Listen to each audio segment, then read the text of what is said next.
is Kerim Nisancioglu. I'm a professor of climate dynamics at the University of Bergen and the Bjerknes Center for Climate Research. I'm proud to be a Norwegian, but I'm also concerned and frustrated about the way we behave internationally. We are conscientious of climate being an issue. At the same time, our government focused towards oil and oil exploration, which is a very bad thing for global climate.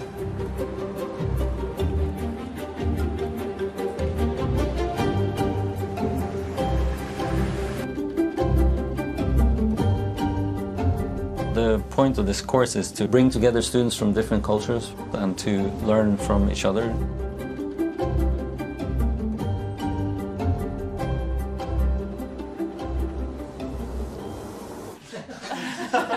Welcome. But yeah, we're just going through a few of the kind of plans before the rest. Yeah, you can have a seat.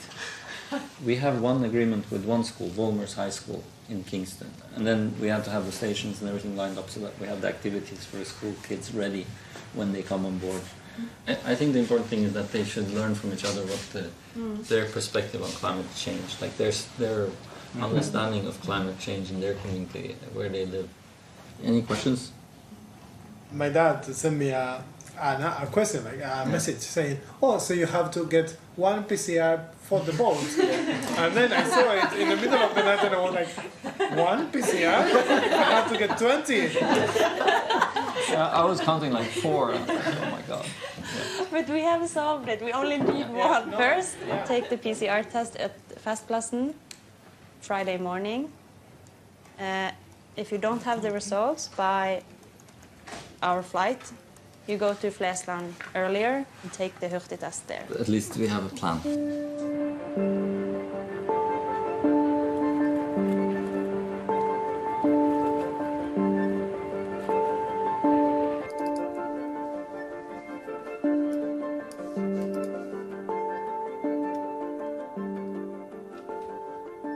Hallo. Hørte at tauet var kommet.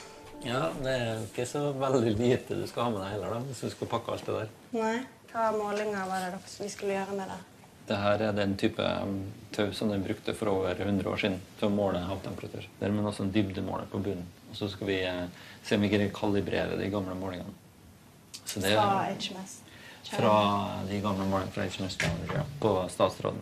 Det ligner jo egentlig den båten HMS Challengers fra 1870-tallet, som tok de første virkelig helt kritiske målingene, og det som starten på moderne oceanografi. Så det er jo litt tanken å gjenskape det de gjorde ombord på den der, for det er jo helt kritiske målinger som vi bruker den dag i dag. Altså før menneskene påvirket havtemperaturen, så var de ute og målte, tok temperaturen på havet, og det er det vi skal gjøre igjen nå da, 150 år tilbake senere. When I was almost finished with my studies, the Norwegian oil company were in the process of offering me a job, a car, a house, and I was very tempted. But I decided I really wanted to do something else. I wanted to work with climate as a science, so I chose that path.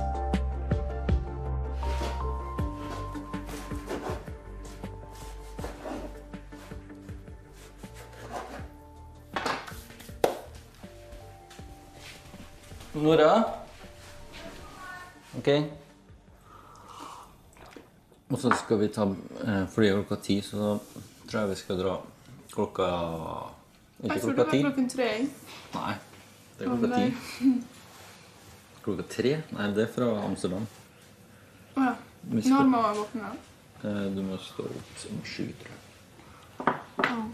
Så vi lander på lørdag, sover en natt på hotell, tester oss på søndag, venter til vi får resultat, og så går vi ombord med båten på søndag kveld, og så seiler vi på mandag klokka 1. Har du sjekket været? Ja, det er ganske varmt. Hvor varmt da? Sånn 28 liksom. Men vi snakket om det med studentene, for de lurte på om det kan komme orkaner. Du vet hva det er? Ja, jeg har også sagt om det. Eller så stod det sånne sydenstormer, og det var ganske bildet var, ja.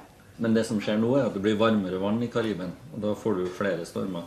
Eller i alle fall, om du ikke får flere, så blir det sterkere stormer. Mer av de sterke type stormene som gjør mer skade. Og så kan det jo være at hvis det blir varmere vann, at du har orkaner også litt senere på høsten. Og det vi har lyst til at vi skal lære, altså studentene våre skal lære om det. Ja. For de vet jo ikke hva det betyr. Du vet jo heller ikke, jeg vet ikke. Hva betyr det når en orkan kommer forbi?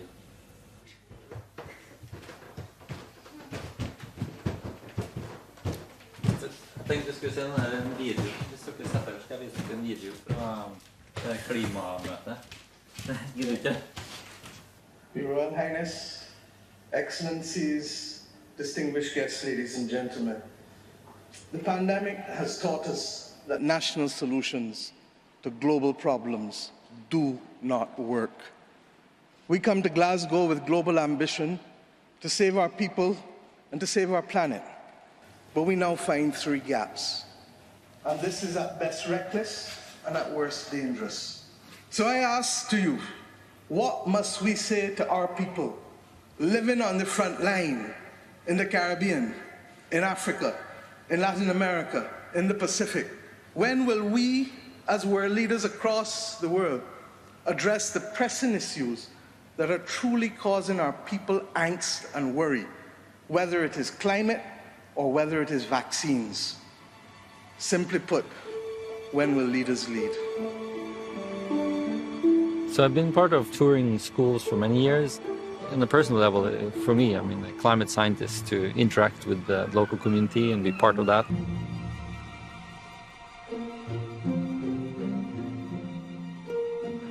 Påvirke menneskene, men vi får aldri møte de menneskene, vi får aldri vært til stede på de plassene som vi snakker om i teorien på tavla eller i PowerPoint eller i kursene våre. Så nå er det første gang vi faktisk skal ta med en gruppe studenter, og da er det studenter både fra Norge, fra Nord-Amerika og fra Karibien, til et felles kurs på Statsråd Lendkulp. Så dere kjenner jo båten, for den ligger jo i Bergen. Så skal vi ta målinger hele tiden, både av hav, av luft, av fisk, og se på karbon i havet, blant annet.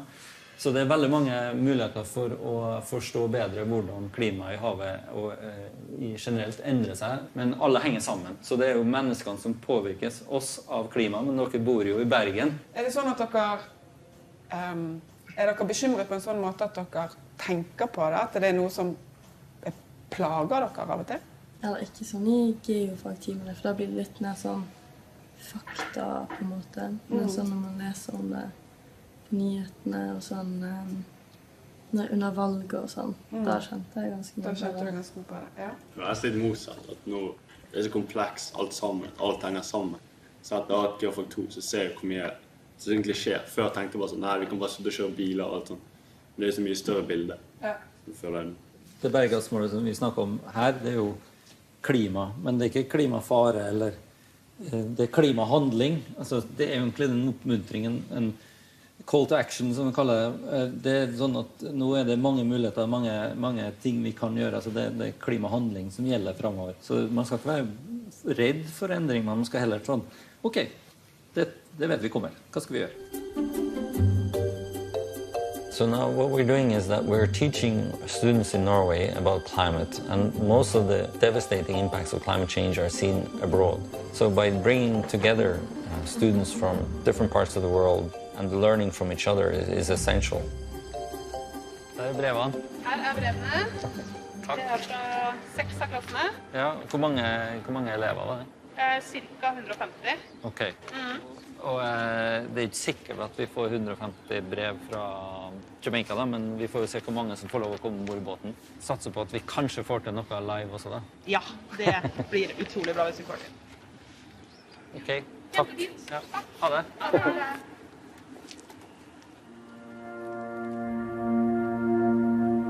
I get, of course, inspired to better understand where we're going. So I can see things are changing and climate is warming and the ice is retreating. And it concerns me because I can see that that impacts a lot of nations around the world, particularly in the tropics. So what's our potential role in this? What can we do?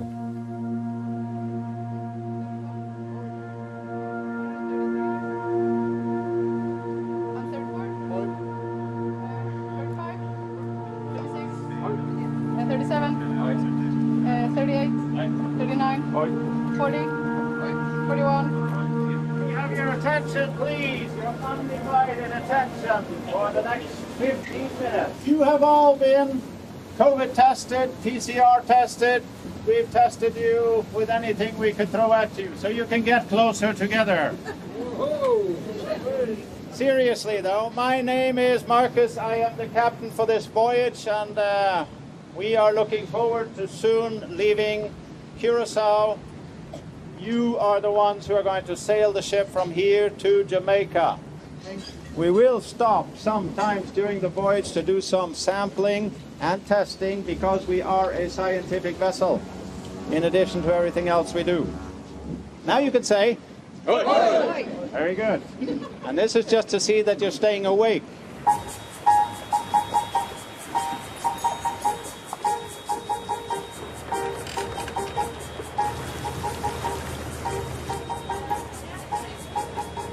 Are we ready for singing? What should we sing? Evo or something like that. I don't know. Hey, Kerim, what are we going to sing? Guys ready? Yeah. Oi. One good close. One, two, three.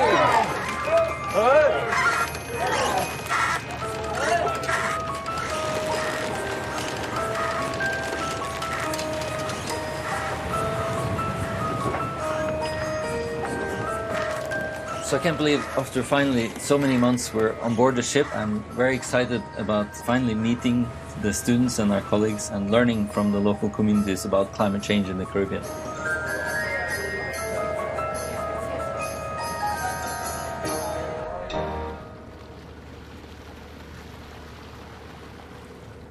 So this is the hemp rope. You've seen this is 2 lengths of 62 and they've spliced it. You wouldn't even notice, right? It's like a beautiful job by Janus and his team. So this one is now what we're going to start with. It's only 120 meters, but eventually we'll make 1,000 meters. And there's a little loop here that we can attach the equipment in. We need to organize ourselves a little bit because there are 3 teams. So one team is going to do the hand measurements, old-fashioned way with the rope. I think, Chantal, you can find probably 2 more people to be in charge of that. And you have to make sure you don't lose our rope, right? So fasten the end somewhere, tie it up, yeah. This is where you attach the instrument, and Fiamma will show you how to do that. So this one, pressure, this is where the sensor is, so you don't want to block it. This is temperature, this is where the thermistor is.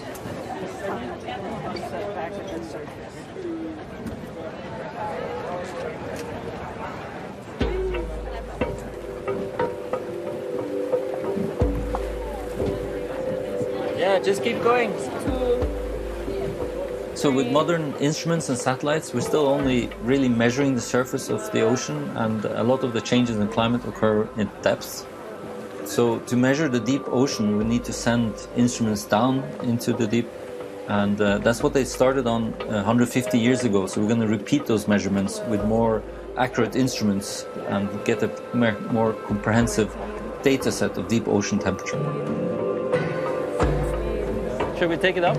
How long have we been? Much more than a minute by now. I think we're more.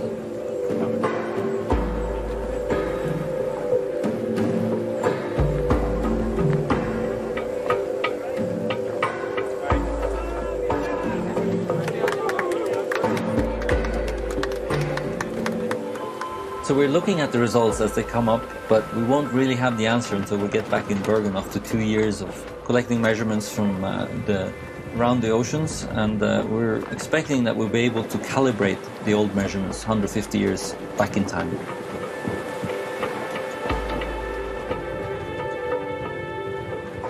Du kan gå foran, Lars. Ja. Så ikke gå for nærme dem foran. Ja. Det er fint sånn, altså. So I'm very happy and privileged to have my daughter, Nora, on board the ship.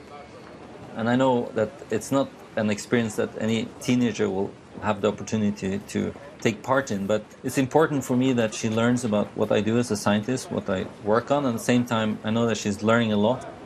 Går det bra, Nora? Jeg ikke gjør sånn, forresten. Jeg sa ikke gjør sånn du, sa jeg. Det trengte du gjøre. She will bring this with her for many, many years to come. The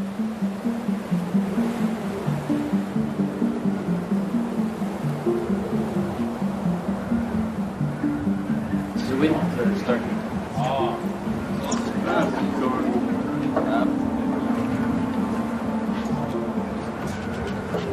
Can you see how fast it's moving? We can plot it by how we can take the time from when it passes. There's many ways to do that. Yes, we can. Right. So this is moving at about 10 knots. 10 knots. We also calculated, right? The chance of having one now while we're here is 1 out of 10. But of course, it's also interesting to know if that could change, like the seasons. In the Caribbean, it's, you know, between June and November, you can expect anything because that's the hurricane season. The difference is not how many hurricanes, which year, the difference is how strong they are. So now everything is much more intense. It happens quicker and it happens stronger. So if there's a hurricane, it's unmanageable happen. And that's, of course, once again, because of the heat. The heat rising up is more than it used to be. I mean, the science is so relevant for you and for crew as sailors. It is. But I was just wondering how, because we don't really talk together much as scientists and sailors. Of course. And so we have to, because we're looking at this 24/7. We're watching our movement. The wind and the currents are pushing us all the time, and we have to know why. I had to check that the phone works on Monday so that we can use it as a backup for this live thing with the schools. Project it onto the sail. The PowerPoint Yeah. here. Yeah, actually, yeah, but probably in the day it doesn't work. Yeah. I guess we need to. Oh, they've hoisted the Jamaica flag. Yeah. Oh, nice.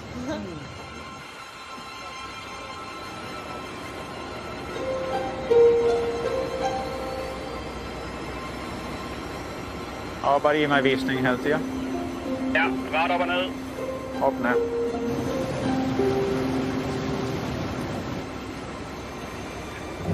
Ja, rett opp og ned. Peger litt vekk fra stilen. Ja, litt ut og forover.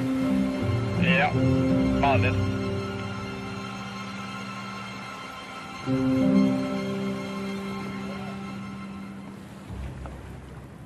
So I'm very much looking forward finally arriving in Jamaica and meeting the school children and my colleagues at the university and the politicians who will be visiting the boat in Kingston. And not the least to learn about climate change and how it impacts the people living here. Okay. All right. Nå tror jeg vi begynner å bli klar. All right. You guys ready? So what we do is we bring them in whenever they come.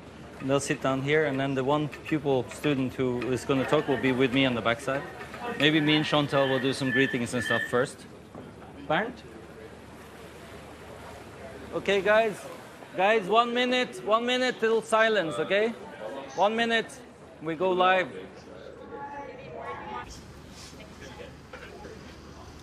So today we're kind of hosting school groups to introduce them to the different projects and tying it back to their teaching curriculum that they do here locally.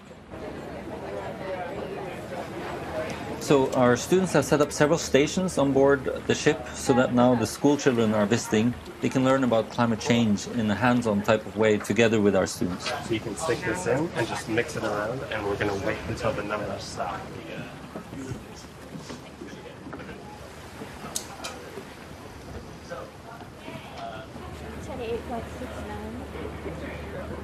You have to write the unit, right? Because maybe it's an American reading and they might think it's Fahrenheit. They did these measurements back in over 100 years ago during the Challenger.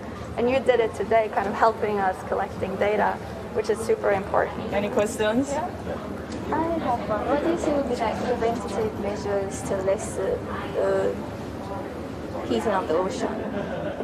Go for collective action, right? Collaborating with each other to kind of do your best to reduce your carbon footprint and to get your state involved. So the government, and you are maybe not of voting age yet, but you will be soon, and that means that you will have a responsibility to speak your voices and your opinions, and those need to be heard. So I'm very glad you guys and girls could come, and I hope that they've taken good care of you during the last 2 hours and that you learned some science, something about the ocean. So what I have here is 150 letters from our school, the ones you saw on the screen. They've been writing, old style, you know, when they wrote letters, put in the mailbox. I brought them from Bergen. So we're hoping that some of them will also interest you to read a little bit about how it is in Bergen, how their life is, how their school is, what they do in terms of climate, what they do in terms of sustainability. So they're a little bit about that in each letter. Thank you so much for thank you. Presentation. Yeah.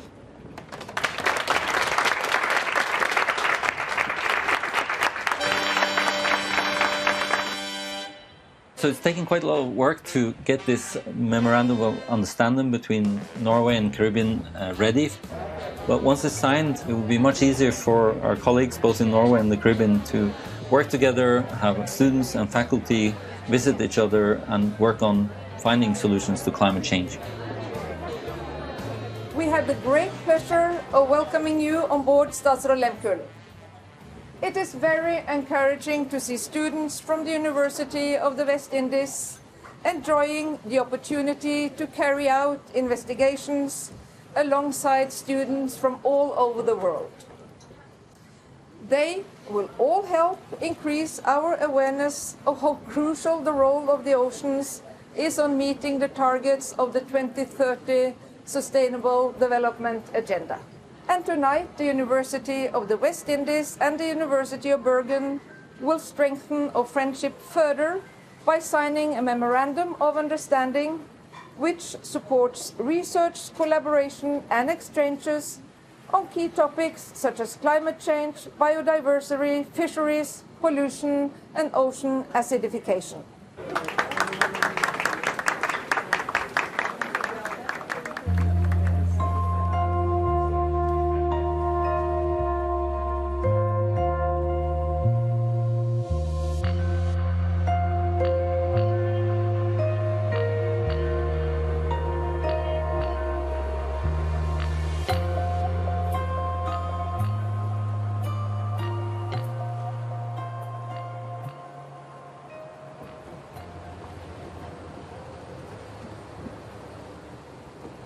Is arriving?